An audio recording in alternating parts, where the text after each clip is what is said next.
Pagdating naman sa mga negosyong may kinalaman sa teknolohiya, hindi rin nagpapukuli ang mga Pinoy. Tulad ng mga cellphone reloading station na talaga namang connect na connect sa kanilang mga suki. Sa panahon ngayon, isa na nga sa pangunahing pangangailangan natin ang cellphone. Kaya dapat lagi itong may load. At dito nakasilip ng pagkakataon ang iba nating mga kababayan para kumita. Ang V-Mobile, nakaisip ng paraan kung paanong sa pamamagitan lang ng isang telepono at isang SIM card, maaari nang makapagbenta ng load ng kahit anong network. Ano yan? Ang kaibahan nitong V-Mobile, gamit mo yung cellphone mo, makapagbebenta ka ng lahat ng klase ng prepaid, cards at saka electronic, para magkaroon ka ng negosyo. Taong 2008, nagsimula ng V-Mobile ang negosyong ito. Ang sistemang gamit nila, all-in-one load service, kaya one-stop shop ang kanilang serbisyo.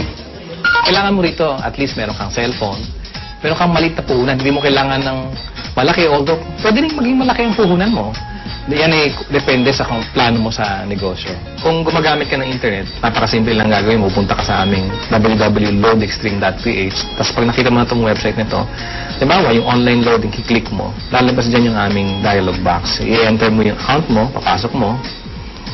So, in this case, pipiliin ko na lang, papasok ko yung aking sekretong PIK. Tapos mamimili ako ng produkto.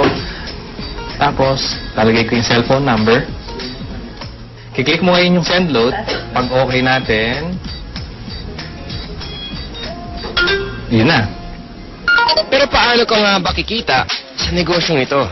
Halimbawa, may magpapaload sa iyo ng 100 pesos. Ang babawas sa load wallet mo ay 90 pesos lang. Ibig sabihin, may 10 piso kang kita sa bawat 100 na i-reload mo sa iyong customer. Kung kumikita ka ng 100 pesos kada araw sa pagre-reload, sa loob ng isang buwan, may kita kang 3,000 piso. Anip, tulad ni Peewee, na nakatuwaan lang daw noong una ang reloading business. Kasi nabuhat kami, nung nag-start kami noon, magbabarkada lang kami. So every night magkakasama kami. Nakakatuwa. Nung 5 lang kami nagsimula, 5 members na kami. Kapatid ko, mga barkada ko. Tapos ngayon nagulat ako, yung 5 tao nagsimula niya. Ngayon, ano na kami, almost 100,000. So actually, nag-vlog pa siya ng 100,000 members.